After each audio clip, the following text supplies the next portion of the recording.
मेरी कंप्लेंट हमेशा दबा दी गई मैम। मैंने कंप्लेंट की, मैंने हर जगह बोला, लिखा, हर चीज़ करी, पर मेरी कंप्लेंट को पूरी ताकत से दबा दिया गया। लॉकडाउन था, उस दौरान भी सब दबा दिया। पीछे-पीछे फ़ॉलो करते भी आए कि मैं बहुत रो रही थी, मैं अपने हस्बैंड के साथ में गई थी वहाँ पर कालूराम चौक में, जो पुलिस स्टेशन के जस्ट इन फ्रंट ऑफ है कालूराम चौक। तो मेरे घर की आई थिंक 1 डेढ़ मिनट 2 मिनट का रास्ता होगा मुश्किल से, वॉकिंग डिस्टेंस। तो मैं वहाँ आई थी और हमने सभा देखी। देन मेरे हस्बैंड से अरविंद केजरीवाल जी ने हाथ मिलाया, इंजीनियर है मेरे हस्बैंड, और उन्होंने कहा मेरी वाइफ है, मुझे भी उन्होंने नमस्ते की और वोट एंड सपोर्ट का कहा। उस दौरान पहली बार अरविंद केजरीवाल जी ने इसका नाम अनाउंस किया स्टेज में कि ये आम आदमी पार्टी का मैं इसको कैंडिडेट बना रहा हूँ महरौली विधानसभा से, आप इसको वोट एंड सपोर्ट करें, और ये एक एडवोकेट है। तो पहली बार देखा, हालांकि हम लोग महरौली में ही रहते थे तो हमें पता था कि टिकट जो है वो किसी और को मिली हुई थी, उसी का नेम हमें मालूम था, कोई गोवर्धन समथिंग कुछ ऐसा उनका नाम था, भट्टा वाला सभी कहते थे। तो ये पता था कि कोई यहाँ से जो कैंडिडेट होने वाला है वो है, तो यही हमें मालूम था। सडनली जब पता चला तो उसके बाद में ये जीत गया। हमने ठीक है केजरीवाल जी की जनसभा सुना। नहीं, उससे पहले कभी मुलाकात नहीं हुई। ये एमएलए भी नहीं था, ये नॉट, आई थिंक ये वॉलंटियर भी नहीं था। जो खबर छपी थी आज तक में उसके बाद में, तो यही पता चला था कि 2 करोड़ रुपए में टिकट आई, आज तक वालों ने चलाया था न्यूज चैनल्स में। तो लोगों ने काफी प्रदर्शन किया था महरौली के अंदर भी। तो हमें ये चीज, हम वहीं के मतलब रहते थे तो हमें मालूम था। नहीं, महरौली से नहीं है, मैं महरौली से बाहर से हूँ, बट हम लोग महरौली में ही रहे हैं। तो उसके बाद में एमएलए बन गया मैम। तो उसने उस दौरान भी बात की वोट एंड सपोर्ट या थोड़ा वो करें, बस हमने अपना देखा जनसभा और अपने घर में चले गए, क्योंकि हमारा अपना करियर को मेरे हस्बैंड फोकस कर रहे थे, और अब अपनी हमारी खुद की एक लाइफ थी, अपने खुद के एक ड्रीम्स थे उनको अचीव करना। तो हम लोगों ने वो सुन के हम वापस अपने घर चले गए। और उसके बाद में 2017-18 में मेरा अपार्टमेंट वहां से हमने शिफ्ट करके मेहता चौक, जो एक महरौली का एक और एरिया है, वहां पर लिया। तो वहां पर एक मंदिर भी है, रामाबाई कुटिया और राधे श्याम मंदिर, साथ में दादाबाड़ी जैन मंदिर। तो वहां पर मैं क्या है अक्सर रामाबाई कुटिया और योग माया माता मंदिर। तो योग माया माता मंदिर तो बड़ा वीकली या फिर बहुत कम जाना हुआ करता था। तो आसपास के जो मंदिर थे, और जो मेरे घर के जरा से कुछ ही मीटर की डिस्टेंस में था रामाबाई कुटिया, राधे श्याम मंदिर को मंदिर। तो मैं रामाबाई कुटिया सुबह शाम पूजा करने के लिए जाती थी। अब ये एमएलए बन गया तो एज अ एमएलए इसको बुलाया जाने लगा मंदिर में, जैसे बुलाते हैं नॉर्मली कोई भी रिलीजियस प्रोग्राम्स। हाँ, रिलीजियस प्रोग्राम्स होते हैं तो वहां पर हर किसी को मान सम्मान के लिए बुलाया जाता था। तो वहां पर भी ये बातचीत करता था। उसके बाद में 2019 में एक्चुअली एक मीटिंग होती है वहां पर, ये मेरे ही अपार्टमेंट के बाहर ये आता है। तो वहां पर एक मतलब जो हमारी गली का जो है उसका नेम बदलना था, तो वो उसके लिए ये आता है। तो पानी का एक इशू होता है तो हमारी पूरी गली के रेजिडेंट्स एक मीटिंग रखते हैं। पहले तो ये तय होता है कि जो बीजेपी की काउंसलर है आरती त्रिपाठी जी, उनको बुलाया जाएगा। बट पानी का बहुत ही प्रॉब्लम था, 12-12 14-14 दिनों तक पानी नहीं आता था। फिर वहीं के जो लोग हैं जो काफी समय से रह रहे हैं, उन्होंने डिसाइड किया कि हम इसको एमएलए को बुला लेते हैं आम आदमी पार्टी के, और पानी की भी समस्या है। तो उद्घाटन हमारे गली का हुआ। नेम कुत्ते वाली गली नाम काफी फेमस हो गया था, क्योंकि डॉग बाइट करते थे और मुझे बहुत काटा गया था। तो उस दौरान भी मेरे हाल चाल पूछने के लिए, जिस दिन मेरे को डॉग ने बाइट किया 15 फरवरी 2019, तो आरती त्रिपाठी जी जो काउंसलर थी उन्होंने भी फोन किया। हर दिन वहाँ पे 14-15 केसेस, 10-12 नॉर्मली, 7-8 तो नॉर्मली डॉग बहुत ही बाइट करते थे, उसमें से मुझे भी काट दिया और मेरे को बहुत ही ज्यादा बाइट कर दिया था। तो वो जख्म इतना गहरा, और पूरी मेरी लेफ्ट टांग पूरी ग्रिप और बहुत बुरी तरीके से काटा गया था। तो मुझे 15 फरवरी को मालवीय नगर हॉस्पिटल उसमें ले जाया जाता है, जो भी व्हीकल होती है एम्बुलेंस में। मेरे हस्बैंड मुझे डॉग बाइट। देन वहां से ट्रांसफर जो है वो बहुत ज्यादा, जो मेरा जख्म था उसको देखते हुए उन्होंने मुझे एम्स भेज दिया। तो जब मैं एम्स वहां पर गई तो मेरा ट्रीटमेंट हुआ, ट्रांसफर कर दिया था मुझे वहां से। तो उसके बाद में मैं 19 तारीख को कमिश्नर के पहुंच जाती हूँ ग्रीन पार्क। सर मेरी हालत देखिए, अगर मैं प्रेग्नेंट होती तो मेरा क्या हाल होता। ये डॉग बहुत ज्यादा काट रहे हैं। तो मेरे पास आई थिंक बहुत सारे लोगों के, एक 100 से अबव लोगों के साइंस पेपर थे, उनके डॉक्यूमेंट थे डॉग बाइट का, तो मैं लेकर के गई। तो कमिश्नर साहब ने बहुत अच्छे से मेरी समस्या सुनी, और मैं अपने हस्बैंड के साथ ही गई, 19 तारीख आई थिंक था। तो उसके बाद में वो कुत्ते हटा दिए गए। तो सब लोग हालचाल पूछ ही रहे थे। 2019 यस 19 की है, और 19 तारीख की मैं बात बता रही हूँ, जब डॉग वो कुत्ते उठा दिए गए। तो हर कोई जैसे मेरे को बहुत बाइट किया था। तो वहाँ पे जो गजेंद्र जी अभी महरौली से विधायक हैं अभी बीजेपी से, वो भी आए, उन्होंने भी लाइव किया। कुत्ते की बड़ी बुरी दशा हो रखी थी हमारी गली की काटने की, तो थोड़ा सा हमें राहत मिली। तो उस दौरान मैंने इस पे काफी आवाज रेज की थी, मैं खुद जा करके मिली थी कमिश्नर साहब से। फिर आप हाँ, इनसे कैसे मुलाकात? उसके बाद में मैम फोन आया जैसे, तो इसके भी कोई एसोसिएट्स थे, उन्होंने कॉल किया कि भाई साहब बात करना चाहते हैं हाल चाल के लिए। तो मैंने बताया कि हाँ मुझे बहुत बुरी तरीके से काटा है और मेरी अब तबीयत मतलब थोड़ा सुधार हो रही है। फिर उसके बाद में लगा कि कुत्ते उठ गए हैं तो पानी की बड़ी गंभीर समस्या है। वही वाली बात जो मैं बता रही थी कि आरती जी को बुलाते हैं पहले, काउंसलर जो बीजेपी की है, देन रिजेक्ट किया जाता है कि भाई आम आदमी पार्टी के एमएलए को बुलाते हैं। तो फिर वो आम आदमी पार्टी के जो है एमएलए आते हैं उस मीटिंग में। उसके बाद में ये सारी जब घटना होती है तो लोटस स्ट्रीट का नाम बदल दिया जाता है, उसका कुत्ते वाली गली का नाम चेंज होकर के लोटस स्ट्रीट रख दिया जाता है। और उसके बाद में जो मीटिंग चलती है वो 20 मई की बात है ये। तो मेरे ही अपार्टमेंट के बाद जो ओमकार अपार्टमेंट है वहां पर ये मीटिंग की जाती है। इसमें नरेश यादव आता है, हालांकि कोड ऑफ कंडक्ट लग चुका था। साउथ दिल्ली में पार्लियामेंट्री इलेक्शन चल रहे थे जिसमें राघव चड्ढा जी कंटेस्ट कर रहे थे और बीजेपी से रमेश बिदोड़ी जी। तो सेम उस दिन कोड ऑफ कंडक्ट लग चुका था। उसके बाद भी मीटिंग रखी गई, हमें बताया गया कि वीडियोग्राफी नहीं करनी है और ये सारी चीजें नहीं करनी। मेरे को रेजिडेंट्स की तरफ से ड्यूटी दी गई थी कि आपने एक इनविटेशन कार्ड बनाना है, आपने सर्टिफिकेट। आरडब्ल्यू में कुछ नहीं, हमारा कोई आरडब्ल्यू नहीं बना हुआ था। अगर कोई ऐसी समस्या होती थी, गली पूरी एक हो जाती थी, यूनिटी थी। तो वो जब वो मीटिंग हुई तो उसमें आप ये आए? हाँ, उसी मीटिंग में जिसमें बुलाया गया 20 मई को, तो उसमें एक जो होता है रेजिडेंट्स का, आई थिंक ये क्यों आए हैं थोड़ा सा, तो मैंने सर्टिफिकेट में नाम लिखा रेजिडेंट्स का क्योंकि वो एमएलए के हाथों से उनको देना था, और इनविटेशन कार्ड बनाया और लिखने की ड्यूटी भी थी मेरी समथिंग, और स्टेज जो एंकरिंग होती है वो मुझे दी गई। तो मैंने बहुत अच्छे से किया, मैंने कभी नहीं किया था इस तरीके का। तो मुझे पता नहीं था कि इसमें अध्यक्ष भी होते हैं, ऐसे वेलकम करना होता है, उनका नाम अनाउंस, जो भी मुझे बताया गया मैंने अच्छे से किया। और इसके बाद ये चला जाता है नरेश यादव, वो काफ़ी लेट जाता है, मेरे ख्याल से 11:30 के आसपास निकला होगा, तकरीबन 10:30-11:30 निकला होगा। तो हम लोग 12 ही बज चुके थे।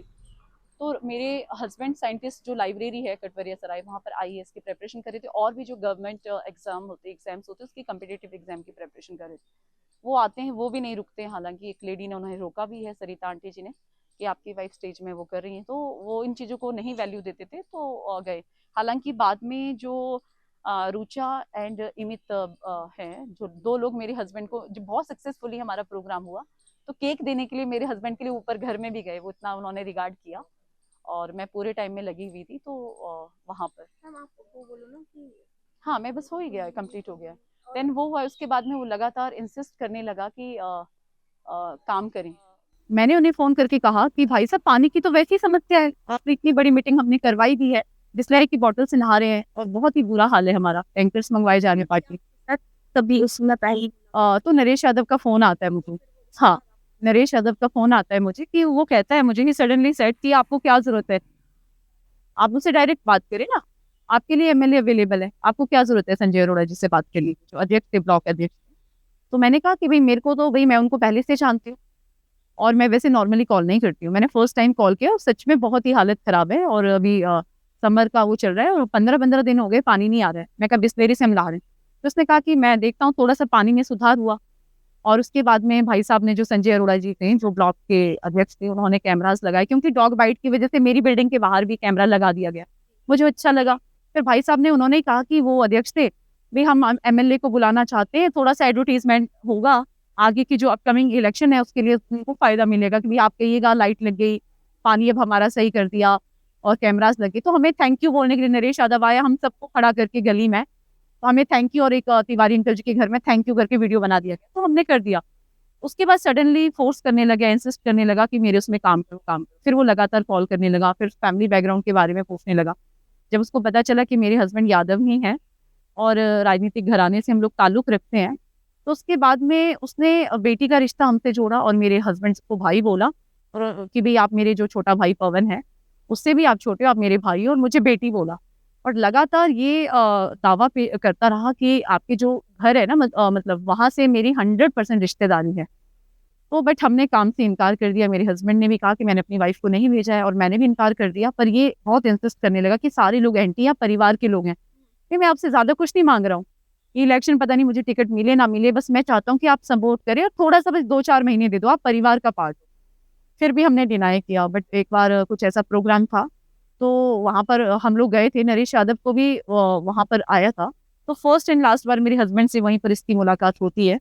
देन उसके बाद में जब वापस आते तो हम तो कैब से गए थे, वापस भी हमें कैब से आना था, तो उसने इंसिस्ट किया कि आप हमारी गाड़ी में बैठो। अच्छे से रिस्पेक्ट वे में बोला कि आप बैठिए, अप्रोच किया हमको। तो हम लोग बैठे और साकेत इसकी एक मीटिंग थी। मेरे हस्बैंड को कहा भाई ऐसा है कि यहाँ पे एक मीटिंग भी आरडब्ल्यू की, वो अटेंड कर लेते हैं। तो वहाँ भी इसने अपनी जो पॉलिटिकल माइलेज लेना था उसके लिए बाइट की गई। कुछ लोकल जो चैनल वाले होते हैं। ये आप 1920 हाँ, ये हाँ, उसके बाद की बात हाँ, 19 की अभी तक आपने पर 19 नहीं किया। 19 नहीं, 19 की बात कर रही हूँ। हाँ, 19 की बात कर रही हूँ। उसके बाद में मेरे हस्बैंड ने थोड़ा बाइट दिया, मीडिया बाइट, और फिर मुझे भी बोला गया तो हमने मीडिया बाइट दी। उसके बाद में इसका बहुत ज़्यादा वीडियो कॉलिंग और ये कॉलिंग आनी शुरू हो गई कि मैं लिटरली ये रोता था, क्योंकि इसको ये था कि टिकट इसको नहीं मिलने वाली। एक राजीव चौधरी जी के उनका नाम था। फिर हम बेटी मुझे कहा, और बहुत अच्छे रिश्तों जैसे होते हैं एक उस तरीके से इसने किया। मेरे हस्बैंड को भाई बोलना, फ़ोन करना, और मिले मेरे हस्बैंड नहीं।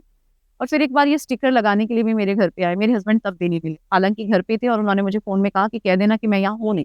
बार-बार नरेश यादव ये कहता था मैं सबके घर पे आ गया हूँ, आप अपने घर में चाय-पानी के लिए कभी तो बुलाओ अपने घर में। एक्चुअली हम लोग स्टूडेंट्स थे, अपने करियर को फ़ोकस कर रहे, तो हमारे लिए इन फालतू पॉलिटिक्स में समय नहीं था। बट वो जिस तरीके से बात करने लगा मेरे हस्बैंड के सामने, फिर हमें लगा कि एक सॉफ्ट कॉर्नर होता है ना, कि एक बेटी बना रहा है, भाई बना रहा है।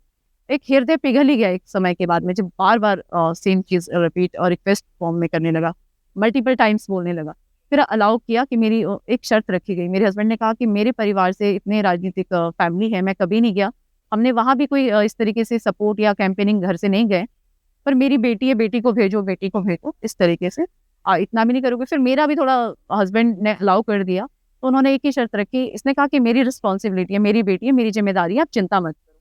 मेरे हस्बैंड ने कहा लेडीज़ टीम में ही काम किया। मैम मैंने बहुत शिद्दत से काम की, 100 क्या 1000% मेहनत करके काम किया, और ये जीत के व्हाट क्या काम करते थे आप? मैं वॉलंटरी नहीं, मैं सारा इसका पूरा विधानसभा का सारी चीज़ें मैं देख रही थी। मीडिया मैं इसका देख रही थी, आईटी ग्रुप मैं देख रही थी, नुक्कड़ सभाएँ मैं देख रही थी, जनसभाएँ मैं देख रही थी, रैलीज़ मैं देख रही थी, स्लोगन्स जो बनाने होते थे वो मैं देख रही थी।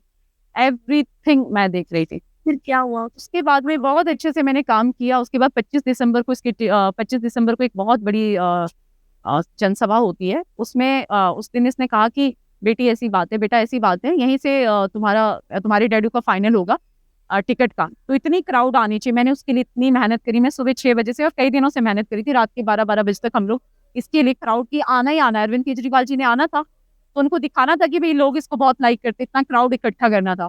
तो ऐसे विंटर्स के डेज़ में भी मैं चप्पलों में और भाग-भाग के इसके लिए काम करी। बेटी बोलता था, मेरे हस्बैंड ने भी कहा था कि अगर आप निकल ही गए हो घर से, 100% देना है, और मैंने भी तय किया था कि 100% दे करके, और एक बाप की तरह फीलिंग थी, बेटी बोलता था, तो मैंने काम किया। और ये उसके बाद में मैम इसकी इतनी बड़ी जो मीटिंग होने के बाद में, और इसको टिकट्स फाइनल होगी, तो उसने मुझे सारथी कहना शुरू कर दिया, लकीएस्ट पर्सन कहना शुरू कर दिया। बेटी तो मुझे कहता था, और कहता था कि तुम मेरी सारथी हो, जैसे अर्जुन समथिंग कुछ ऐसा, सारथी मेरा नाम रख दिया। फिर मैम इसके बाद में मेरे हस्बैंड जो है 27 दिसंबर को फादर इन लॉ की बहुत ही तबीयत खराब हो गई, सडनली जाना पड़ा। मैं घर पे थी, और उसके बाद में मैंने जनवरी में मना कर दिया कि अब जितना काम करना था, मेहनत करनी थी, कर दिया। अभी मेरे फादर इन लॉ बीमार है, कुछ घर की प्रॉब्लम्स हैं, मेरे को नहीं काम करना। नरेश यादव आता है घर पे, थोड़ा-सा टेरर पैदा करता है फोर्सिबली। जी, मैंने कहा पहले तो किसी और के घर में आता है, पड़ोस के घर में, वहाँ बुलाने की कोशिश करते हैं मुझे। मैंने जाने से इनकार कर दिया, क्योंकि मुझे पता था कि इंसिस्ट करेगा, फोर्स करेगा या क्या है इतना, है ना? क्योंकि मुझे नहीं काम करना है। फिर ये वहाँ से जब मैं उनके घर पे नहीं गई, मैंने कहा कि मेरे हस्बैंड तो घर पे है नहीं, मैं अलाउ नहीं करूँगी। फिर भी नरेश यादव, एक राजेश पवार जो फेडरेशन का है वसंत कुंज से, उसके साथ में मेरे घर में बेल बजाता रहा। फिर मेरे को दरवाज़ा खोलना पड़ा। फिर मैंने मना किया, बट वो थोड़ा बीच में कैसे इलेक्शन छोड़ सकते हो, थोड़ा होता है एक अपना मतलब फोर्सिबली भी करने लगा, थोड़ा टेरर पैदा करके, और थोड़ा होता है एक धमकी टाइप, थ्रेटन टाइप, वो स्टार्ट किया। फिर मैंने सोचा कि मैंने मना ही कर दिया, फिर भी ये हटा नहीं, और अलग वही इलेक्शन जिता दिया है, वो ये हो जाएगा, बीच में खराब हो जाएगा, सारी चीज़ें हैं, कोई और कैसे क्या कर सकता है, वैसे उसने वो सारी चीज़ें करी। फिर मैंने सोचा कि अब इससे क्या ही, जिस तरीके से मेरे ऊपर दबाव बनाया गया, प्रेशर बिल्ड किया गया, कि मैं कहा मैं क्यों ऐसे चलो जो थोड़े से दिन बच रहे हैं मैं कर रही हूँ। फिर मेरे को इतना मजबूर किया कि मुझे करना ही पड़ा। जो मैं नहीं करना चाहती थी, बीच में मैंने ड्रॉप कर दिया था, ये मुझे फोर्सिबली उस चीज़ के लिए किया गया कि आपको करना ही है, कंप्लीट कर। फिर मैंने किया काम, आपका काम। इसी का काम जो है, फिर मैंने किया। मुझसे जो पैसे मांगे थे उधार वो भी दिए, इलेक्शन में पैसे भी सारे खर्च करवाए, जो भी इसमें मेरे से 10 लाख रुपए मांगे थे, पर 5 लाख हमने हैंडी रखा हुआ था इसके लिए, कभी भी आप ले लो। मेरे हस्बैंड ने अलाउ कर दिया था कि 5 लाख के लिए मदर से परमिशन लेनी पड़ेगी। एक्चुअली हम लोग फ्लैट खरीदने वाले थे और हमारे पास टोकन मनी के अमाउंट थे, और हमारी फ्लैट के साथ साथ फ्लैट 2-3 फ्लैट बिक रहे थे, और भी जगह हम लैंड्स और ये सारी चीजें देख रहे थे, ग्राउंड से जो होता है ना, जड़ से जमीन देख रहे थे। तो उसके बाद में मैम वो सारी चीजें हो गई, इलेक्शन हो गया, ये बहुत अच्छी मार्जिन से जीत भी गया 18,000 प्लस से। उसके बाद में बेटी बोल करके ओथ सेरेमनी में भी गई मैं, वापसी घर में भी इसके आए हैं, इसकी माता जी ने बहुत प्यार दुलार करती थी मुझे। तो उसके बाद में जब इसने 2 मार्च को बड़े धोखे से मीटिंग के बहाने बुलाया मुझे, 2 मार्च 2020 को, नरेश यादव, तो मैं वहाँ जाती हूँ दिन में 12 बजे, बट उस टाइम ये ब्रेकफास्ट करता है और उसके बाद में मुझे अपने साथ ऊपर हेडक्वार्टर में ले जाता है। बहुत सारे लोग होते हैं, मैंने ऑलरेडी नीचे कह दिया था कि भाई मेरे को बहुत अर्जेंट काम से जाना है और मेरे पास समय नहीं है, पर फिर भी इसने मुझे बहुत वो किया कि नहीं, आप, मैंने जब गैदरिंग देखी भाई मेरे को तो निकलना था, फिर भी इसने कहा कि मैंडेटरी है, इसने ऑलरेडी मुझे बोल रखा था जहाँ पे ब्रेकफास्ट भी कर रहा था, चलते हुए भी कि भाई तुम्हारा आना बहुत जरूरी है, शाम की मीटिंग है। तो मैंने कहा देखती हूँ कि अगर समय मिलता है, फिर मैं निकल गई वहाँ से। फिर भी इसका फोन और समथिंग कुछ ऐसा आता रहा, फिर मैं आई वहाँ पे जो भी समय दिया गया था। मैं जब आती हूँ तो देखती हूँ कोई भी नहीं है, शॉप, एक सर्वेंट था, तो उसको भी मेरे आते ही पानी देने के लिए कहा, उसके बाद उसको कहीं और भेज दिया किसी काम से और छुट्टी करने के लिए भी कह दिया। तो उसके बाद उसका भाई आता है नवीन यादव, तकरीबन 30 सेकंड्स की बात होती है, आधा मिनट की ही बात चलती है। अब आने में वो कितनी देर खड़ा रहा, 2-4 मिनट खड़ा रहा होगा, 5 मिनट ज्यादा लगते हैं। तो वहां पर ये बात होती है कि भाई सारे शादी में घर परिवार के लोग चले गए हैं और जो ये है ये भी मीटिंग खत्म करके आएगा। मैं आते ही ये कहती हूँ डाडू, मैंने कहा आप तो, मैंने कहा था कि मैं लेट हो जाऊंगा, मैं कहा मीटिंग हो गई है क्या, आपको इसीलिए तो कह रही थी। अरे नहीं नहीं अभी कहाँ हुई, अब शुरू, क्योंकि इलेक्शन के दौरान ये नेता बन गया था, बहुत देर देर तक भी हमने काम किया था, तो मुझे मालूम था, और मैं सोचा चलो हो रही होगी। फिर मैम इससे उसका भाई चला जाता है, मैं वॉशरूम के लिए मैं चाहती हूँ, उस दौरान इसने दरवाजा बंद कर दिया और उसने मेरे साथ में ड्रैग करके, और मैं तो शॉक हो गई कि मेरे साथ में, क्योंकि बेटी का रिश्ता था और अपने आप को, मैं कौन हूँ, मैं अपने को नहीं समझ पा रही थी कि हुआ क्या है मेरे साथ में। और इसने ड्रैग किया, ड्रैग करने के बाद में साथ में वहां से घसीटते हुए मुझे एक कमरे में ले गया, जो साथ में एक रूम था, जो आज दिन तक मैंने नहीं देखा था, क्योंकि हम काम भी करते, मैंने कभी एक बेडरूम में ऊपर मुझे नहीं मालूम था, वहां इसने मेरे साथ में नरेश यादव। और उस दौरान उसमें इसने वीडियोग्राफी कर ली, और उसके बाद में मुझे उस दौरान में मुझे थ्रेटन तो दिया ही दिया, प्लस ये मेरे पीछे पीछे फॉलो करते दिया है कि मैं बहुत रो रही थी, मैं अपने उसमें, मुझे समझ में नहीं आ रहा था कि हुआ क्या और मैं कैसे। देन इसके बाद में, उसके बाद भी इस दरिंदे ने, वो तो छोड़िए, उसके बाद भी जो अपना जो पर्सनल पार्ट होता है उसका जो गंदगी होती है मेरे फेस में लगाया है इसमें, और मैं इतना ट्रॉमा में चली गई और मैं रोते हुए अपने और ये फॉलो करते हुए गेट नंबर 3 तक आया। मंदिर, एक उधर मंदिर है, उधर से आया है कि भाई कहीं पर कुछ ऐसा, उसके बाद में यही धमकी की मुंह खोलोगी तो तब देख लें, और मैं प्यार करता हूँ, ये है जब से तुम्हें देखा है, तो इस तरीके से जो किया है इसने, और मैं बता भी नहीं सकती हूँ ये कौन से साल की बात, ये मैं 2 मार्च 2020। और उसके बाद में मेरे को इसने 4 मार्च को किडनैप कर लिया एम्स के सामने, और यूपी हरियाणा और अलग अलग एरियाज में लेकर मेरे साथ में पूरा वीडियो बनाना, मार पिटाई करना, गाड़ी के अंदर जो HR 56 स्कॉर्पियो थी उसमें। और मैंने 8 मार्च से 9 मार्च को तो मेरे साथ में इतना ज्यादा भयानक मुझे यातनाएं दी गई, क्योंकि मैं 8 मार्च को कंप्लेन करने के लिए जा रही थी। इसने उसी दिन शाम को लोगों को भेजा घर पे, मेरे हस्बैंड के फ्रेंड बता करके। बेल बजती रही, जब मैंने खोला, मैं बहुत ही, मेरे लिए उसके बाद में तो पूरे रेकी शुरू हो गई, और कंप्लेंट की तो देखो जान से मार दूंगा, वायरल कर दूंगा इंटरनेट पे वीडियोस, और वही दिखा करके मुझे ब्लैकमेल करना स्टार्ट कर दिया था जिसने कैप्चर किया था। तो एक फोटोज भी मेरी खुद की जो मेरी न्यूड दिखाई, उससे मेरी ब्लैकमेलिंग स्टार्ट। तो मैंने फिर भी उन चीज़ों को बहुत हिम्मत से मैं, मेरे हस्बैंड नहीं है, मैं अकेले हूँ घर पे, और कोई ना कोई अननोन पर्सन की वजह से चीज़ें समझ में आ रही है, वहाँ पे एक्टिविटी बहुत उसने तेज कर दी। फिर भी मैंने 8 मार्च को सोचा कंप्लेन करनी, शाम को नहीं, जी शाम को ही, ये मैं बता रही हूँ, ये उस दौरान इसने किसी को भेज दिया, मेरे हस्बैंड के फ्रेंड बता के। जब मैंने वो कहा कि आपके हस्बैंड का, हम उनके दोस्त है, चलिए आप कहाँ गए थे, क्या है? ये जो, वो तो वसंत कुंज की बात कर रही हूँ, टॉप फ्लोर इसका जो है, वो DDA की बिल्डिंग है, 7399 का एबव फ्लोर है, टॉप फ्लोर है, वहां पर ये वारदात हुई थी। फिर उसके बाद में एम्स से मुझे अगवा किया जाता था, जो मैं बता रही हूँ। तो मेरे को कैलिस्टा रिजॉर्ट में इंजेक्ट किया गया मेरे बदन में, मेरी वीडियोस बनाई गई। मुझे था एक ही उसके बाद हुई क्या मेरे साथ वो जो फूल माला रोज वाली करके ये गंधर्व विवाह है, उस चीज के लिए जिस पर मेरी नजर पड़ जाती है वो चीज मेरी हो जाती है। मतलब एक अधिकार, अब तुम मेरी प्रॉपर्टी हो और उसको डाइवोर्स दो, अब तुम्हें वो देख भी नहीं सकता, अब तुम्हारा उस पे वो भी नहीं, इस तरीके से करके पूरा मेरे को मारा गया, पीटा गया, वीडियोग्राफी की गई और मेरे हस्बैंड को छोड़ने का दबाव बनाया और इतना मुझे ब्लैकमेल करना स्टार्ट कर दिया और इतना मुझे टॉर्चर किया गया, मेरे को इंजेक्ट किया गया मेरे साथ में नेचुरल अननेचुरल। कंप्लेंट कब हुई? मैंने कंप्लेंट 2020 में पुलिस मेरे पास में आई थी, मेरी कुछ वीडियो जब मेरे को बहुत ज्यादा इसने यातनाएं देनी शुरू करी थी तो मैंने सुसाइड को चुन लिया था।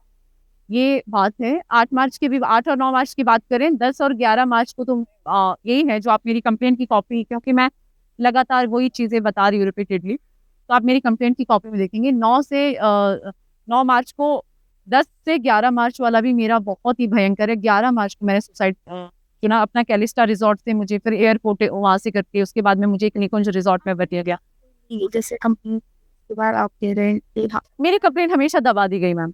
मैंने कंप्लेंट की, मैंने हर जगह बोला, लिखा, हर चीज करी, पर मेरी कंप्लेंट को पूरी ताकत से दबा दिया गया। लॉकडाउन था उस दौरान। मतलब दबा दिया गया कैसे? क्योंकि हाँ, कंप्लेंट क्योंकि वो उसका एरिया है, महरौली पुलिस स्टेशन, और वो आप यकीन नहीं मानेंगे DCW को मैं कॉल करती थी उस दौरान, जो उसके जो PA थे उनको कहती थी स्वाति मालीवाल, उनको सारी मैंने अपडेट दी, मैं अरविंद केजरीवाल जी के आगे मैं कहा नहीं गई, NCW में हर जगह गई। तो कंप्लेंट को आज भी आप देखेंगी, अभी तो इतना मैटर उठ गया है, पता नहीं मल्टीपल कंप्लेंट्स थे, वो आज क्यों दफन है मुझे नहीं पता। आपने कोई NGO या कोई एनजीओ तो मैंने नहीं किया एक्चुअली। एनजीओ का तो मेरे को कुछ ऐसा नहीं मालूम है, बट मैं लगातार डिफरेंट एरियाज में मैं जाती रही। लीगल एड से बिल्कुल, वहां से अभी तक मुझे एडवोकेट एक मिले, उन्होंने किसी वजह से अपना एक रीजन वैलिड कारण बताते हुए बड़े रिस्पेक्टफुली उन्होंने ड्रॉप किया। फिर 2-3 मिनट में देन उसके बाद में मैंने डिफरेंट उसमें भी मैंने कंप्लेंट डाली है, NHRC, NCW, अलग अलग एरियाज में मैंने की है। पुलिस कंप्लेंट में मेरे लिए नारे लगाए गए, इतना पॉश एरिया है ये एरिया। मुझे अब पता चल रहा है कि मेरे को एक अगर इंसान पढ़ा लिखा होता, मैं अपने फादर साहब का आज मैं बहुत थैंक यू करूंगी, माता जी का, क्योंकि मैं जिस तरीके से मुझे लाया जाता था, मैंने एक ही चीज देखी थी कि ये ऐसे टर्न लगता है, मैं कट को काउंट करती थी, गाड़ी कैसे कट करके ले जा रहे हैं और मैं काउंट करती थी। मेरे को फोन छीन लिया जाता था, मेरा फोन मेरे पास में नहीं था। तो मैंने अगर मेरी अपनी आंख से मैंने देखा साइंटिस्ट समथिंग कुछ ऐसा भी लिखा है, रोड के उस तरफ से लाया जाता था, या साइंस या समथिंग कुछ ऐसा लिखा है, बड़ी सी कोई बिल्डिंग है, उसके बाद में अशोका एवेन्यू आता था। तो मैंने अशोका एवेन्यू जो वर्ड है ना, बस सिर्फ मेरे को अशोका भी नहीं मैंने पढ़ा था, एवेन्यू वर्ड मेरे रटा होता ब्रेन में कि एवेन्यू। मैंने पूरी कोशिश करी, मैं ढूंढती रहती थी कि ये एवेन्यू है कहाँ है कहाँ है कहाँ। फिर मुझे पता चला कि ये सैनिक फार्म के साथ में कोई अटैच्ड और एक और फार्म हाउस है, वहां पर ये एवेन्यू है। जब मैं एक दिन यहाँ पर ढूंढते ढूंढते उस एरिया को पता करने के लिए मैं यहाँ आई, मुझे गाड़ी में, एक पॉश एरिया है, गाड़ी में भर के, यहाँ पे लॉकडाउन में कौन मैम पूछने वाला है किसी को, लॉकडाउन में आप भरे, उस टाइम तो गैदरिंग कहीं भी नहीं थी, लोग अपने कन्फाइनमेंट होकर के, मतलब अंदर कन्फाइनमेंट तो नहीं, क्या वर्ड यूज होगा, जो भी है, अपना घर के अंदर बंद थे, अपने को लोगों ने बंद वो करके रखा हुआ था। तो उस दौरान मुझे यहाँ पे लाया गया, रेप कर करके प्रेग्नेंट किया गया इस एरिया में।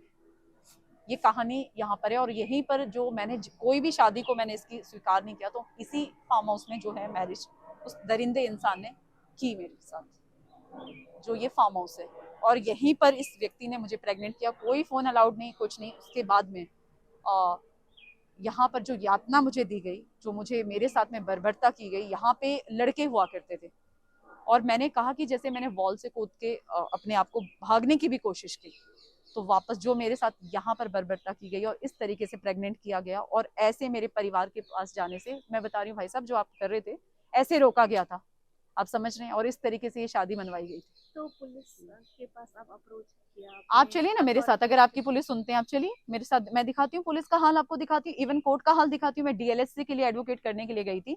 पहले दिन तो मेरी जो रेप की कंप्लेंट थी वो 2020 की, वो चीज मैंने दिखाई। जैसे ही देखते, एक लेडी है वहां पे DLSC में बैठती है, वो सबसे पहले मुझे जो DLSC के सेक्रेटरी है राहुल जी, मुझे नहीं पता था कि राहुल जी उनका नाम है, उनके पास लेके गई, तो उन्होंने मेरी कंप्लेंट पढ़ी और सारा नाम पढ़ा, और देखिए वो हाल कोर्ट के अंदर है। उसके बाद में ठीक है एडवोकेट मिलेंगे, तो एक एडवोकेट मुझे रूल्स के अकॉर्डिंग दिया गया, 4-5 दिन में मैंने सारी कंप्लेंट मेल की उन्हें, और मेल करने के बाद में उन्होंने कहा, उन्होंने एक रीजन वैलिड दिया, बहुत रिस्पेक्टफुली तरीके से उन्होंने मना कर दिया कि मैम मैं सुबह से 4 बजे तक हाई कोर्ट में होता हूँ, उसके बाद मैं साकेत में होता हूँ और मुझे यहाँ समय नहीं मिलेगा। मैंने कहा ठीक है सर। तो उन्होंने जो सुप्रिटेंडेंट होती है उनसे बात करी, वैलिड रीजन बताते हुए उन्होंने कहा कि मैम का समय खराब होगा, आप किसी और एडवोकेट को दे दीजिए केस को, मेरे पास समय नहीं है। फिर एक और एडवोकेट मिली, आज दिन तक उससे कोई मुलाकात नहीं हो पाई। जब मैंने एक बार कहा, मैंने फिर एप्लीकेशन लिखी कि भी जो मुझे डीएलएसए से एडवोकेट दी गई हैं या जो भी है, मेरी मुलाकात नहीं हो रही और मेरा केस बहुत डिले हो रहा है। मई मंथ से मैं डीएलएसए के चक्कर काट रही हूँ, अभी का मैं बता रही हूँ, पूरा साल निकल ही चुका है लगभग, तो मुलाकात नहीं हुई। मैं वापस जाती हूँ, एक लेटर लिखती हूँ, तो वहीं से स्टाफ से जो नीचे बैठे होते हैं एडवोकेट, उन्होंने कहा कि मैडम को लेकर के ऊपर जाएं, जो कि राहुल जो हैं वो वहाँ के सेक्रेटरी हैं डीएलएसए के, पटियाला हाउस कोर्ट के। आप बिलीव नहीं करेगी, सुप्रिटेंडेंट ने और जो जज के रूम के बाहर सेक्रेटरी के बाहर होता है, उन्होंने कहा कि मैम आपको बुला रहे हैं। मैं 2-3 घंटे से, मेरी लोकेशन फाइंड आउट होगी, मैं वहाँ वेट कर रही हूँ। फिर बुलाया, और भी मेरे साथ लेडीज वगैरह आप अपने केस उसके लिए वेट कर रही है मिलने के लिए। मुझे बुलाया गया, अंदर जाते ही वो इतना सडनली, मैंने कहा नमस्ते सर, जो होता है आइए गुड आफ्टरनून सर, और इतनी बुरी तरीके से उसने मुझे डांटना और लड़ाई करनी शुरू कर दी। मैं तो शौक, मैंने कहा सर मैंने तो नमस्ते की आपको, मैंने कहा मुझे नहीं पता है ये लेकर के आए। कहते आप बार बार आ जाती है। मैंने कहा आपकी गलत फहमी है सर, मैं तो उस दौरान आप मेरे को एक बार वो मैडम ले आई थी और दूसरी बार वो एडवोकेट नहीं हो रहा है, मिल ही नहीं रही, तो नीचे से मुझे भेजा है। मुझे तो आप कह रही हैं कि आप जब मजिस्ट्रेट के पास गई हैं? हाँ, मैं सुनिए ना मैम, आप मेरी बात को थोड़ा अभी कट ना करें, मैं एक थोड़ा रिदम जो है, तो मैंने कहा कि मुझे तो नीचे से लाया गया, ये लाए आपने अंदर बुलाया है, मैं तो इतनी देर से खड़ी हूँ, बुलाया तो आपके पास आ गई, अगर नहीं आना है तो फिर मुझे नहीं लाना चाहिए था। और डांटना शुरू कर दिया, और मतलब ये है वो है, एक ऐसा वो किया गया उस दिन। सुप्रिटेंडेंट जो थी, फिर उन्होंने मुझे गले लगा, मैं रोने लग गई वहीं पर बाहर, बहुत मुझे रोना आया। वो गले लगा के कहने लगी ऐसी बात है ना, हमारे पास हजारों केस आते हैं, जज साहब भी कई बार बड़े परेशान हो जाते हैं, ये है वो। मैंने डिसाइड किया कि नहीं, ये जो चीजें मेरे साथ में हो रही है ये एक प्लान है और इस वजह से ये किया जा रहा है, ताकि मैंने उस दिन डिसाइड किया कि मैं, ये चाहे ये सेक्रेटरी भी हैं, गवर्नमेंट ने इनको ड्यूटी लगाई है हमारी जैसी रेप पीड़िता महिलाओं के लिए, अगर वो इस तरीके का रवैया अपनाएंगे, कोर्ट के अंदर वो एक अपना दबंग दिखाएंगे, वो किसके कहने पर मुझे डांट रहे हैं, वो खुद बुलाते हैं और उसके अंदर मुझे डांटा जाता है, जहां पर वो नीचे डीएलएसए का एक लड़का खड़ा है और सुप्रिटेंडेंट है। मैं रोते हुए, मेरे को नहीं पता था, बस मैंने एक वर्ड ये कहा, मैं कहा आई नो सर, बस ये मैं बोल पाई थी। और इतने बुरी तरीके से जैसे होता ना कि मैंने नमस्ते करी और लास्ट में आई नो सर करके, क्योंकि मेरे को ये समझ में आ गया कि ये जानबूझ करके कॉन्स्पिरेसी के तहत किया जा रहा है, ताकि अगली बार वो मैं साहस ही ना कर सकूं जाने की। और उसके बाद में चालाकी ये देखिए, वो एडवोकेट मुझसे नहीं मिली। मैंने अभी भी फोन किया, कुछ दिन पहले भी किया, तब तो उनकी तबीयत खराब थी। मैंने कहा अपना समय, जहाँ इतना समय बर्बाद हो गया, आप हेल्थ की सुधार करें। उसके बाद कॉल किया तो भी नहीं उठाना, तो मैं क्या करूंगी, फिर से मैं एप्लीकेशन अभी दे करके आई हूँ, अब देखते हैं। आपने मजिस्ट्रेट को 156 के अंदर कभी अप्रोच किया? तो वही करने के लिए, वही 153 की तो मैं वहाँ डीएलएससी की बात कर रही हूँ ना मैम। मेरे घर में 9 जून को चोरी की गई। अगर मैं प्राइवेट एडवोकेट भी करती, अपने पास जो गोल्ड ज्वेलरी थी मैं उसको बेच देती, सोल्ड आउट कर लेती, उसके बाद में मैं क्या है अपनी कानूनी लड़ाई लड़ सकती थी। और उसको मैं एक रीजन रहा कि वो चोरी कर दी गई। मेरे को लगातार जो ये कंप्लेंट मेरी है 2020 की, और मैंने यही अरविंद केजरीवाल जी के यहाँ लगाई थी, मैंने अलग अलग एरियाज में यही कंप्लेंट दी है, उस कंप्लेंट को पूरी तरीके से दफन कर दिया गया। तो मैंने एक और थाना चूज किया, मैं गई हेडक्वार्टर, उस दिन संडे था, हेडक्वार्टर बंद था, तो मैंने उसके नियर बाय जो police parliament street police station है, मैंने वहां दी। मैंने वहां बड़ी हम्बल रिक्वेस्ट की एसएचओ सर को, मैंने कहा सर मेरी कंप्लेंट हर जगह दफन है, मैं चाहती हूँ आप दफन ना करें, मैंने बहुत दर्द सहा है। मैंने अपनी पूरी कहानी बताई, एक महिला भी थी, हालांकि उन्होंने पेपर नीचे इधर उधर ऊपर नीचे कुछ पेपर्स गए, कुछ नहीं हुए, कुछ मुझे ही वापस भेज दी उन्होंने। 15 पेजेस की थी, शायद 12 पेजेस की उनके पास में रही अनकम्प्लीट कंप्लेंट, जो भी है फिर भी गई। उन्होंने सिस्टम में चढ़ाया पहली बार और by post Mehrauli police station भेजी गई, और इस तरीके से पहली बार जो मेरी कंप्लेंट है वो सिस्टम में, सरकार के सिस्टम में चढ़ी है। उसके बाद में नरेश यादव की ब्लैकमेलिंग जो स्टार्ट हुई, कंप्लेंट वापस लो, कंप्लेंट वापस लो। मैंने कंप्लेंट वापस नहीं ली, तो चोरी करवाई गई 9 जून को, मर्डर मेरा प्लान किया गया। जो लगातार जेलों में सजा काटते हैं उन लोगों को बड़े तरीके से भेजा गया, एक पंथ दो काज।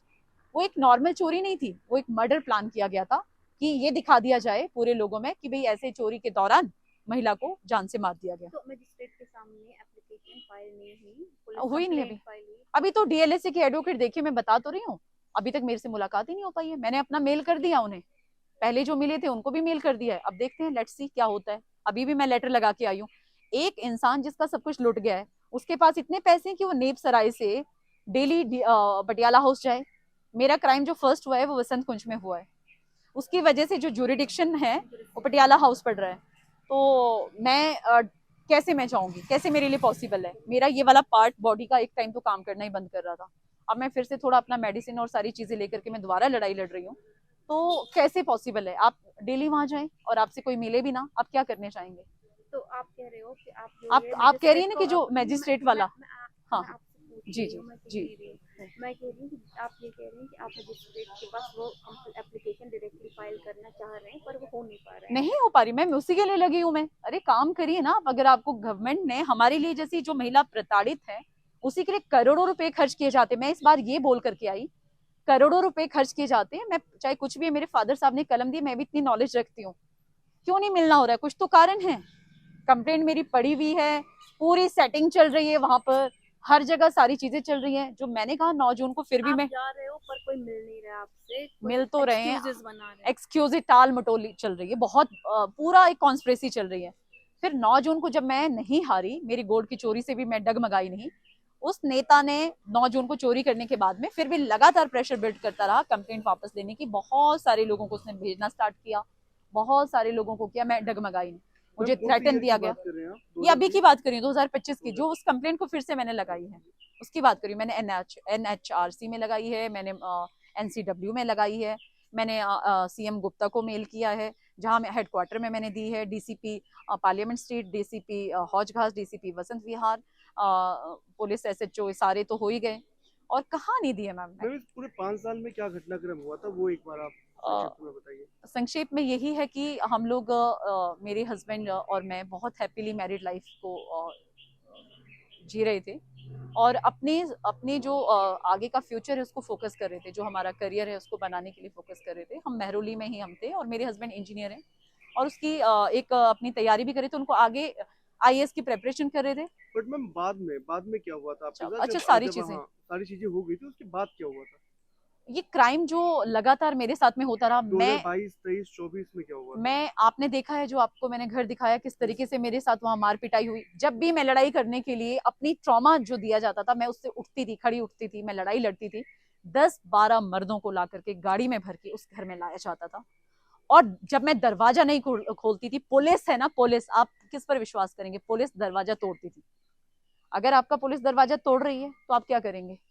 महिला नहीं आ रही, कोई नहीं आ रही, आपके आसपास के लोग ये कह रहे बीट थे कि ऑफिसर दरवाजा तोड़ husband देता। wife की तरह आप लोग रह रहे थे। पत्नी बना रखा था, जो बताया है मैंने, जो वाइफ बनाया था। फर्जी जिस तरीके से करके एक औरत का रेप करके आप प्रेग्नेंट करते हो, उसके बाद में आप करवा चौथ मनाते हो, मांग में उसके सिंदूर भरते हो, तो ऐसे ऐसी तो पत्नी बना रखा आपने था। एक्सेप्ट कर लिया था?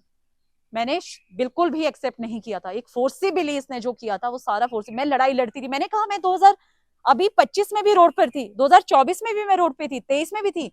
अगर वो इतना ही होता, अगर इसने इतना बड़ा क्राइम किया, अगर इसका इतना ही मन पिघला है कि एक औरत का पूरा संसार उजाड़ दिया है, तो कानूनी शादी जो आज हो रही है, कल हो रही है, 2 महीने में हो रही है, मैं एक कानूनन किसी की पत्नी थी, जो समाज दर्जा देता है, और समाज दर्जा देता है, कानून दर्जा देता है, तो मैं तो उसी शादी को मानूंगी ना। जो मेरे पति ने मुझसे शादी की थी, पूरे समाज, पूरे अपने परिवार के सामने, पूरे कानून के हिसाब से, मैं एक कोर्ट रजिस्टर मैरिड मेरी शादी थी। मार पीट करके डाइवोर्स के लिए करना, और इस तरीके की शादी को करके एक एडवोकेट, जो खुद एक एडवोकेट है, जो खुद एक MLA है, इतना मार पीट, कितनी बर्बरता और दरिंदगी कर करके उसको शादी करने के लिए, और उसको करवा चौथ भी बनाए इस MLA कुर्सी में बने रहने के लिए। क्योंकि अरविंद केजरीवाल जी के पास मैं जाती थी, वहां से इसको रेजिग्नेशन के लिए लेटर लिखवाया गया, वहां जाकर के इमोशनली उनको भी ब्लैकमेल किया गया, पूरी आम आदमी पार्टी को, पुलिस को, हर जगह गुमराह किया गया। 4 साल से आपके साथ हिंसा कर रहे थे, लगातार सर, लेकिन लगातार। आसपास के लोग कह रहे थे कि आप लोग हैप्पीली मतलब रह रहे हैं। नहीं, जो काम वाली देखो, जो सुबह काम करने आई, कुछ आई, अभी आपने बताया नहीं शायद, वो लड़की का आपका रह गया कि लड़ाई भी होती थी बहुत ज्यादा, वो हमें नहीं पता, वो कुछ आप कवर करें, बताएंगे, अभी आंटी भी नहीं है। हाँ, वो नहीं, वो अभी आपको बताएंगी, आप पूछ लीजिएगा। जो आंटी भी है, जो कुछ नहीं बात कर पाए, वो उसके बाद चले गए होंगे बेशक। तो आप एक बार शॉर्ट में बताइए कि 2022, 23, 24 में आपने क्या क्या कानूनी कार्रवाई की उनके ऊपर? सर, मैं 2023 में तो मैंने अरविंद केजरीवाल जी को ये कंप्लेंट लगाई, और मुझे ये था कि उसके बाद में जब मैं अरविंद केजरीवाल जी के पास में मैं वहां जाती हूँ, तो वहां पर सिविल लाइंस पुलिस स्टेशन को भेज दिया जाता है, पुलिस का सहारा लिया जाता है मुझे हटाने के लिए। और वही 2020 की रेप कंप्लेंट थी जो लगातार मैं लगा रही थी, और वहां मुझे इतना हरेस्ट किया गया। और मैं एक बार जब मेरे को एबॉर्शन की हालत में, मैं जब मेरे को ब्लीडिंग इतनी ज्यादा थी, मैं गई वहां रो करके मैं बैठी रही। सबका मेरे प्रति जो आसपास में जो भी स्टाफ थे उनकी सिंपैथी थी, वो मुझे देख रहे थे, मैं रो रही थी, हाई फीवर भी था, तब भी मैं गई कि मेरे साथ ऐसे ऐसे हुआ है, मुझे मिलना ही मिलना है केजरीवाल से। मेरी घर पे रेगुलर आना जाना था उनका, नरेश यादव का? किसका? आपके घर पे? वो दरिंदा इसी घर में रहता था, अपने रेप खाने में जो मैं बता रही हूँ, वहीं रहता था, उस घर में रहता था। आप किसी से भी पूछें, उसकी लोकेशन निकालें, सीबीआई की जांच हो, सबको मालूम है, पुलिस को मालूम है। मैंने कितनी बार बीट ऑफिसर को ये कंप्लेंट दी, मुझे मारा जा रहा है, पीटा जा रहा है, हर जगह यही कहना कि शादी तो हो रखी, पूरी दिल्ली को पता है, सबको मालूम है, कानूनी शादी 1-2 महीने में हो जाएगी। ऐसे कर करके वो राजनीति चला रहा था, मार पीट रहा था। मैं जा रही थी पुलिस स्टेशन, मैं उठती नहीं थी, मैंने कहा मुझे इंसाफ चाहिए। कितने टाइम पहले से अनटच में? नहीं, वेरी सॉरी। उनकी शादी के लिए नरेश यादव की शादी हो रखी थी पहले? सर वो तो पता ही था कि शादी है। उस शादी में वो औरत भी अपने बच्चों को मार रही थी, वो भी जान देने की बात कर रही थी, वो भी बच्चों को जहर खिलाने की बात कर रही थी, उसको भी वो यातनाएं दी गई, मुझे भी दी गई। और एक दौरान उसने भी अपना जो भी है, उसको भी ये था कि पहले तो ये था कि वो बैकआउट हो गई है, और पता नहीं कुछ समझ में नहीं आया, कभी वो परमिशन दे देती है शादी की, है ना, शादी को मान लेते और पूरे घर से इसको बॉयकॉट कर दिया जाता है, और उसके बाद में विडो मान लेती है वो लेडी। और ये व्यक्ति, मैंने कितनी बार कह दिया कि भाई मैं इस शादी को नहीं मानती हूँ, तुम अपनी ही परिवार के साथ में रहो, मैं इस शादी को नहीं मानती। मैंने महीनों दिन लड़ाई लड़ी, फिर भी उसके घर के सामने से लड़ी। जब मुझे प्रेग्नेंट बनाया गया, उस औरत के पास में मैं गई, उसने यही कहा कि मेरा कोई मतलब नहीं है, मेरी इससे कोई बातचीत नहीं है, मैंने इससे घर से यहाँ से निकाल दिया, मैं एंट्री भी नहीं देती उस व्यक्ति को। इसके परिवार के लोगों ने भी यही कहा।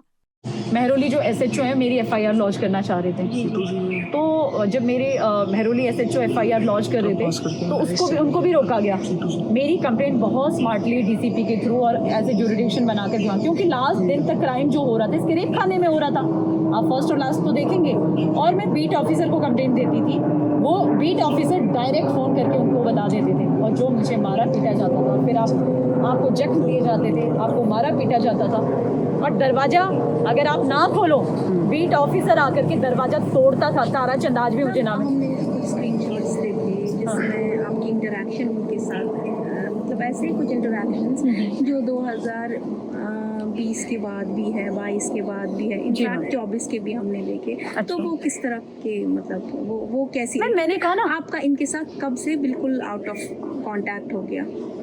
ये जून तक भी, अभी तक कंप्लेंट वापस लेने की मुझे बात कर रहा था, मैंने नहीं ली। और इसकी जो रिकॉर्डिंग है वो भी आपको मिल जाएगी, किस तरीके से मुझे क्या कह रहा था, और किस तरीके से उस औरत को तो ये कहता था कि उसका है, एक मर्द का भी नाम लेता था कि भाई वो आदमी इसके साथ में बहुत ही गंदा, उस औरत जो जिससे 2 बच्चे जिससे पैदा कर रखे हैं, उस औरत को, पत्नी, हाँ, उसको भी कहना कि वो उसके साथ में सेक्स करती है, इसका अफेयर है, ये है वो। मैंने हर बात उसको जाकर के बताई, मैंने कहा कि मैं तेरे साथ खड़ी हूँ, तुझे पेपर की बीवी बना रखा है। और मुझे ऐसे मैं बोलती थी जाकर के, वो बाहर नहीं निकलती थी, वो भी घर छोड़ के भागती थी, कई बारी दुखी होकर के, परेशान होकर के। नहीं, आपकी इनके साथ कब से टोटल? मैंने कहा ना कि जून तक ही बात कर रहा था, ब्लैकमेल मुझे कर रहा था, हाँ, जून तक बात कर रहा था। और 10 मार्च के बाद, 10 मार्च को इसने कहा था कि मैं घर आ रहा हूँ, ऑन द वे हूँ, और डॉग बीमार था, जिस डॉग को ये लेकर के आया था, और उसके ट्रीटमेंट के लिए 1.5 महीने से डिले कर रहा था, उसके पैरों में पस आया था, और मैं बहुत सफ़र कर रही थी। गायनी कॉलेजिस्ट जो है उनके पास में मैं गई थी, इसकी वजह से जो मेरे साथ में जो ये की जाती थी बर्बरता, तो मैं चल फिर नहीं सकती थी, बहुत ही मैं बीमार थी। मैम, एक कंप्लेन इन्होंने फाइल की थी, एफआईआर आपके खिलाफ, पैसे मैं कह तो रही हूँ 100 करें, इसकी कंप्लेंट से मुझे क्या फ़र्क पड़ता है, ये क्या करेगा, कुछ तो करेगा ना अपने बचाव में। आपको पता है ये? मुझे पता है, मेरे पास रिकॉर्डिंग में है कि हम कंप्लेंट करेंगे, 100 कंप्लेंट करेंगे, ये करेंगे। मैंने जब कंप्लेंट वापस नहीं ली, रिकॉर्डिंग में मेरे पास में है, और कंप्लेंट करेंगे और करवाएंगे, सारी दुनिया से करवा। मैंने इसको, जब ये मुझे लगातार धमका रहा था, मैं कह रही थी मेरी आवाज़ को रिकॉर्ड कर, 1000 करोड़ कंप्लेंट करवा, तो करा, मुझे कोई फ़र्क नहीं पड़ता। सच्चाई कभी मिट नहीं सकती है। रेप केस से बचने के लिए मैडम कुछ तो रास्ता निकालेगा। इसकी वो काउंटर कंप्लेंट है, मेरी कंप्लेंट पहले से चल रही है, डेट भी तो चेक करेंगी। ये सिस्टम है, नीचे की अदालतों को मैनेज करेगा, पटियाला हाउस में इसका सिक्का बोलता है हर जगह। अगर ये कोई अच्छे एडवोकेट होंगे, अब सीनियर जो सुप्रीम कोर्ट के देखेंगे, पूरे देश के जो पढ़े लिखे वो देखेंगे ना कि एक महिला ने कितनी कंप्लेंट करी है, कहाँ कहाँ वो गई है। और मैंने सीबीआई की मांग तक की है, विजिलेंस डिपार्टमेंट ने मुझे बुलाया था, वहाँ भी मैंने सीबीआई की मांग की है कि मेरी हर एक कंप्लेंट थाने में जो दफन है वो निकाली जाए। जो मैंने बीट ऑफिसर तक को भी दी है एक महिला ने, वो कंप्लेंट भी निकाली जाए। उल्टा बीट ऑफिसर का काम उसको इन्फॉर्म करना, उसके लोगों को इन्फॉर्म करना, गाड़ी में भर के गुंडे लाने और मुझे पीटना और बंद करके भागना। ये पड़ोसी से आप पूछिए, मुझे बंद कर दिया जाता था। इन बिटवीन 3 साल में आप कभी सोशल मीडिया पे आए, कभी आपने लाइव किया, कभी आपने पता नहीं मीडिया कहाँ सो रही थी, क्यों नहीं आई। मैं रोड पर चीख चीख करके अपने लाइव करती थी कि मेरे साथ रेप किया इस व्यक्ति ने। और लोकल लीडर्स ने आपको कभी सपोर्ट आपने मांगा नहीं उनसे? लोकल लीडर तो मुझे देख करके भी नहीं कांग्रेस की महिला अध्यक्ष मेहरौली की है। लोकल लीडर जो मैं जहाँ पे लड़ाई लड़ती थी, मनोज महलावत बना हुआ था उसके बाद में, पहले शायद से कोई और था, उसके बाद में मनोज महलावत, मैंने वही तो लिखा उसके फेसबुक में, मैं मैसेज डाल रही हूँ। आपने कभी पुष्पा जो कांग्रेस की हैं, जो महिला अध्यक्ष हैं पूरी दिल्ली की, उन्होंने 2020 में सुनने में आया था कि वो मुझे ढूंढते हुए आई थी जब मैं ट्रॉमा में चली गई थी। जो मैंने कहा कि मैं हॉस्पिटल में थी और लाया गया था, और उसके वहाँ पे गोन्स और एसोसिएट थे, उनको ये बताया गया वो तो यहाँ रहती ही नहीं है। और इस अपार्ट में आपने कभी संपर्क नहीं साधा उनसे 3 साल में? पुष्पा जी से कभी बातचीत थी ही नहीं। अच्छा, लोकल सपोर्ट आपने कभी लेने की कोशिश नहीं की? लोकल क्यों नहीं, मैंने सपोर्ट, मैं किसी के पास ऐसे तो नहीं गई, मैं बता तो रही हूँ। मुझे तो उस एरिया से तो निकाल दिया गया ना सर, मेरे को तो उस एरिया से निकाल दिया गया ना, मेहरौली से मुझे निकाल दिया गया। आप शायद भूल रहे हैं। उसके बाद में मैं तो मेहरौली 2020 की जो मैं बात बता रही हूँ, ये एरिया तो ये है अशोका एवेन्यू। 2020 में तो मुझे निकाल दिया गया उस एरिया से। तो फिर आप यहाँ कहाँ रहते थे? ये सामने। पर मैम आप टच कर सकते थे अगर चाहते तो उनसे दो सर आप चलिए ना, आपके नेता कहाँ? पुष्पा जी मुझसे मिली है, फोन में मेरी बात हुई है, क्या कर रही है पुष्पा जी? उन्होंने ये मतलब आपको सपोर्ट नहीं किया या आपने टच नहीं किया? वो कर रही हैं बेचारी, उनका ये है कि नेता लोकल लीडर्स हैं, वो क्या करेंगे, वो अपनी क्या, उन्होंने ये कहा कि मैंने कहा भाभी जी, जो मीडिया ने आई थी मेरे पास में, वो भी आवाज़ दबा दी। वो कह रही कि बस उन्होंने एक अच्छी बात बोली कि कितने लोगों को खरीदेगा। उन्होंने मुझे सजेस्ट किया कि आप ऐसे एरियाज में जाएं, चाहे वो छोटे यूट्यूबर ही क्यों ना हो, आपकी वॉइस रेज हो। मुझे इतना उन्होंने गाइड ज़रूर किया। और आप कह रहे हैं कि लोगों को नहीं मालूम था, मैं उस एरिया में, एक पॉश एरिया में, फेडरेशन के है नेता वहाँ पर है, जब मैं वहाँ गिरी पड़ी रहती थी कोई भी आदमी नहीं आता था। हालांकि अगर कोई आने की कोशिश भी करे, गार्ड इतने एक्टिव कर दिए जाते थे, पूरे एरिया को सील कर दिया जाता था, हालांकि रास्ता भी बदल दिया जाता था कि अब आपकी गाड़ी। ओके मैम, एक क्वेश्चन है, एक लास्ट सवाल था कि अब जैसे 4 साल आप रह रही थी उनके साथ, तो दिनचर्या मतलब जैसे आप सेम अपनाती थी, क्योंकि कुछ लोग ये भी बता रहे थे आपने करवा चौथ का व्रत भी रखा था, करवा चौथ भी बना रहे थे आप लोग, तो एक हस्बैंड वाइफ का रिलेशन, बट एक हस्बैंड वाइफ का रिलेशन आप खुद भी निभा रही थी। सर जब आपको मारा पीटा जाए, आपका संसार उजाड़ दे, तो उसके बाद में घर परिवार वालों से बात की गई, मेरी फैमिली से बात की गई, इसका आपको मेरा परिवार जो है वो भी आपको जवाब देगा। हमने जज के सामने, मेरे हस्बैंड जो है लीगल हस्बैंड, उन्होंने भी कहा, मेरी फैमिली ने भी कहा, एक एडवोकेट, एक एमएलए है, वो किसी की पत्नी को प्रेग्नेंट करता है, मांग में सिंदूर भरता है, उसके बाद में करवा चौथ व्रत का अपने ही लोगों के द्वारा करवाया जाता है, जो उसके अपने लोग होते हैं। मेरे से 2020 में करवाया। मतलब आप कह रही कि जबरदस्ती आपके साथ ये कर रहा था, मतलब हो रहा था, व्रत भी आप जबरदस्ती कर रहे थे? नहीं, व्रत तो मैं, करवा चौथ तो मैं कैसे तोड़ सकती हूँ, मैं एक शादीशुदा औरत हूँ, करवा चौथ तो मैं करती हूँ। और मैम अभी टिल 2025 चल रहा है, क्या हस्बैंड से आपकी कांटेक्ट हुई है? किससे? आपके जो हस्बैंड थे।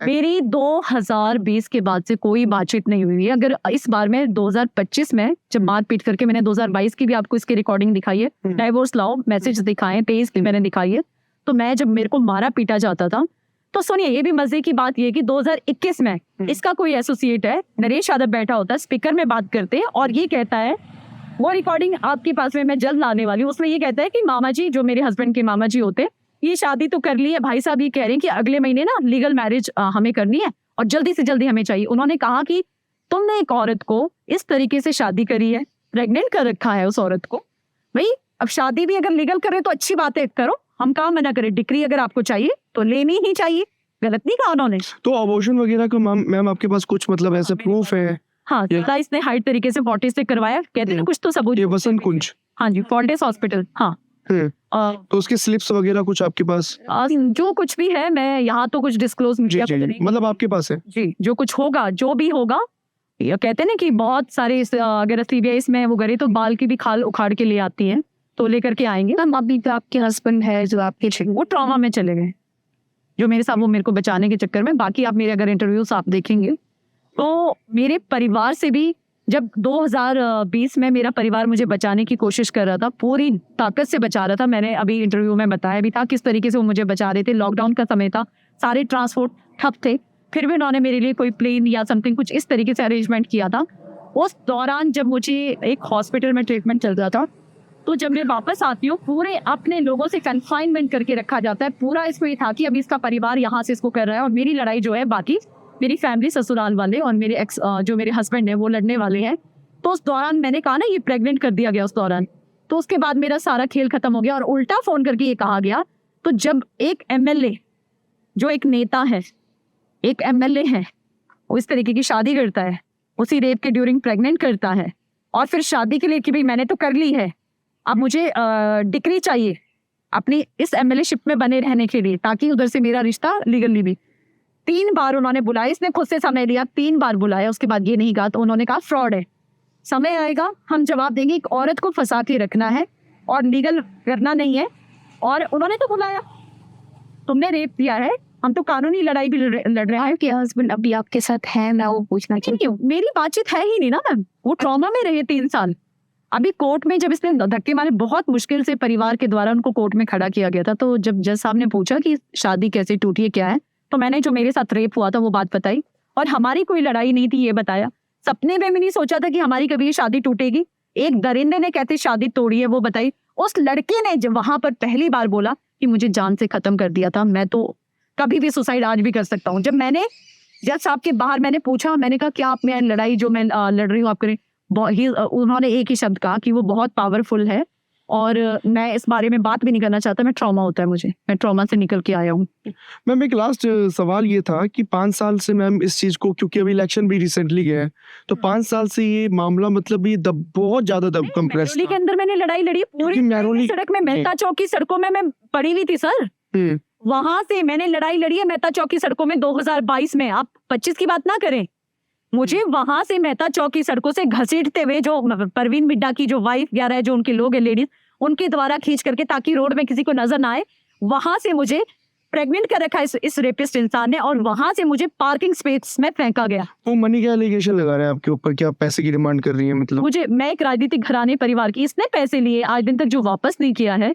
कौन सा मनी का दिखाएगा? नहीं, कौन सी मनी है कि मेरे पैसे एक महिला की तो वापस कर दे। गोल्ड की चोरी करवा दी, अभी तक भी मुझे कह रहा था मैं तुम्हारा पति हूँ, सब ठीक है। वो कमीनी औरत का हाल देख ले, उसको गालियां दे रहा था, मेरा क्या हाल करती। पहली बार उस औरत ने मुझे गाली गलौज की है इस बार, और उसका सहारा लेकर के, क्योंकि उसने बहुत ही फिल्थी लैंग्वेज यूज किया है। मैं वहां गई थी डॉग को लेकर के, जो डॉग लेकर के, मैं बीमार थी और हम लोग घर पे पड़े हुए हैं, हमें कोई डॉग बीमार है, मैं बीमार हूँ, तो भाई अपना डॉग संभालो। अब अगर हम तो अपनी जिंदगी को कैसे भी जी लेंगे। मैम लास्ट मतलब अभी क्या चाह रही हैं आप? वो क्या कहती थी, मैं इस पर बोलना चाहती हूँ। एक्सटॉर्शन का केस जो लगा रहा है वो 2020 में भी लगा रहा था सर। क्या प्रूफ थे उसके पास में? तब तो मैं बीजेपी 5 करोड़ का लगा रहा था, मुझे बीजेपी ने एक्सटॉर्शन में 5 करोड़ पे दिए, और मैं इसलिए इसके लिए ऐसा कर रही हूँ। और उसके बाद अब प्रेग्नेंट कौन करता है, शादी कौन करता है? मैं तो एक्सटॉर्ट वाली होती तो कौन रह रहा था? पूछी ना सारे समाज से, जो एक्सटॉर्ट करता है उसको मार पीट करके, मैंने कहा रोड पे लड़ाई। In the end of the मतलब आप क्या चाह रही हैं? नहीं, मैं चाहती हूँ कि जैसे इसने, देखो ये जिस तरीके से तरपाया है, एक औरत लड़ाई लड़ती है पूरी ताकत लगा करके, उसको दबाया जाता है, वो सीएम आवाज तक पहुंचना, कोई जिसके आप जब पूरे कैद हो, मौका पा करके जब वहां भाग करके कंप्लेंट करना, ये साहस है। मैंने अपने आप को मरा हुआ मान लिया, क्योंकि मैं डरती नहीं उससे, बिल्कुल भी नहीं डरती। अभी भी नरेश यादव के 100 गुंडे आ जाए, मुझे डर नहीं लगता है। एक महिला को अब उनकी राजनीतिक करियर भी थोड़ा डिफरेंट हो गई है, भाजपा ने उनको एक्सेप्ट कर लिया। भाजपा ने कोई एक्सेप्ट नहीं किया है, ये अपने बचाव में गया है रेपिस्ट इंसान, मेरे रेप के केस से बचने के लिए, और अपना जो इसने काला कारनामा बचाने के लिए।